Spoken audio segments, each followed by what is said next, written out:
Everyone, so today I come with another important case, which is Andersen versus Stability AI. So, in this particular case, just imagine or just think about a situation where you have pictured something in your head. Say, for example, you're very creative and you're very artistic and you have your imagination running wild. So, you think about Mario eating a slice of pizza. So this is Nintendo's famous character just eating a slice of pizza, and you think of this, you imagine this, and you put up a prompt, a user prompt, on any of these AI tools, and you get a picture which has been created. Now imagine this picture that you get is almost very similar to what you get on other AI platforms as well. And what is very interesting is that the replicated picture is very, very similar to what you see in almost every picture where you've provided a user prompt. The similarity, or there are certain characteristics of the picture or certain intricacies which are very, very common, or which are very, which are interestingly similar in every picture and very innate to someone's artistic skills. So that's what this case is about, where Sarah Andersen, so Mrs. Andersen basically filed this lawsuit against Stability AI, Midjourney and Deviant AI, where she basically had a grievance that she came up with this art or this figure or this creative sort of an image by herself, and now the AI tool, which is owned by Stability AI, which is Stable Diffusion, or any other AI platform, creates this image, and she sees just a mere user prompt of her name, that just by typing just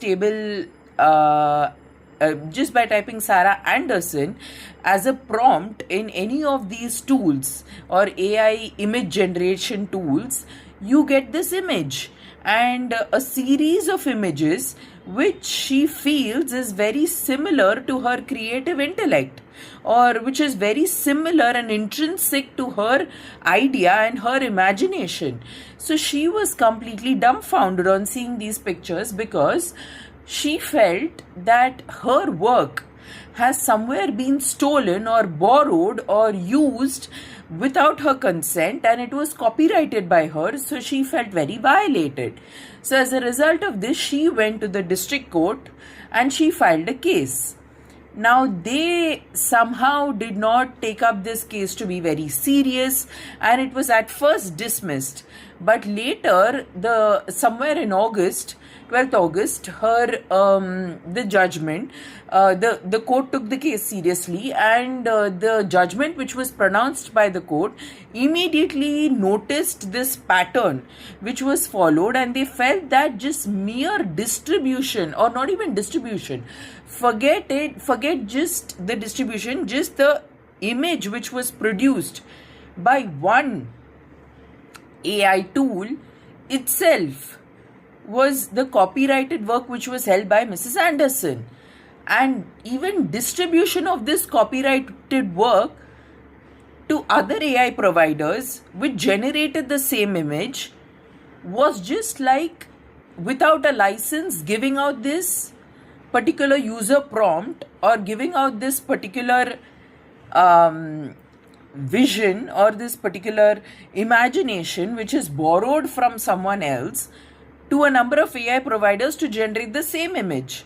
So from where did they get inspired? From where did these AI providers or image generators actually get inspired? It was actually from Sarah Andersen.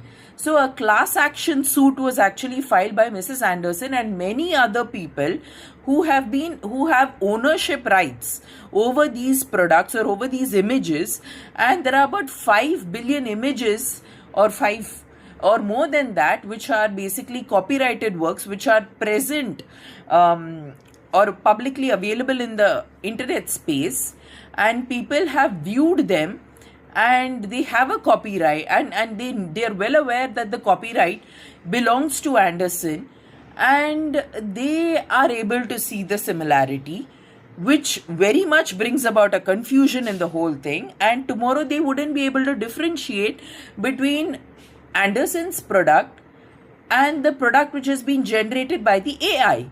So they have just, the AI providers or the AI generated images have just scraped off billions of data from the data sets which are available online, and they have just created these different versions of these products, and which are basically copyrighted works, and they have created their own imagery which bear a striking similarity, because the user prompts are, if not similar, almost the same, shockingly. And it has caused such havoc in the industry of copyright that now you have to hold them liable for this.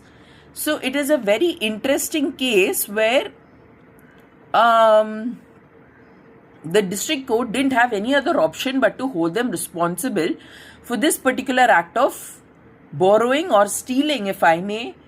So there are different varieties of cases I see where it is interestingly observed that all of these tools you take, whether it is Mid-Journey or Stability AI, using Stability AI, which uses Stable Diffusion as their AI model, it doesn't listen, it just completely listens to one particular data set on which it is trained. And if that particular data set has been exposed to a wide number of images, as what happened in this particular case, which is found or present on the platform, digital platform, then it is going to provide a similar kind of an image generation. So tomorrow my imagination can be borrowed by someone else and I would be able to see it on the internet. So what is the point of my innate intellect? What is the point of me using my intellect? What is the point of my innate creativity? If my creativity is going to be borrowed by someone else, wouldn't that be violation of my rights, my creative rights? So isn't that some food to think about, a food for thought? Because tomorrow there wouldn't be any creativity left to explore by anyone. And I personally have seen this because I've experimented a bit with products like Gemini or ChatGPT or Meta, and I have given prompts and I have seen that I get products which exactly respond to the kind of image that I have in my head. So if it's able to generate almost identical images by responding to what I want, which is in my head, isn't it quite a dangerous situation? So that is why she calls this a monstrous invention in its inception.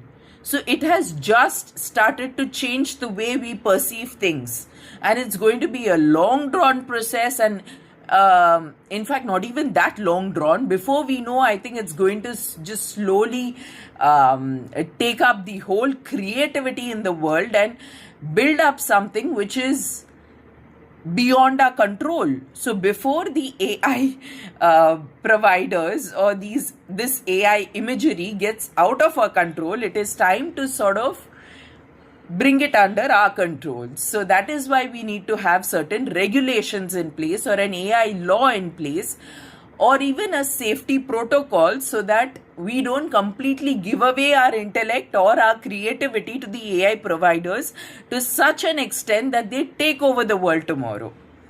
So interesting case, and I hope you will enjoy reading about this case. Surely go back and read this case and come to me with some interesting doubts or queries. Okay, thank you so much.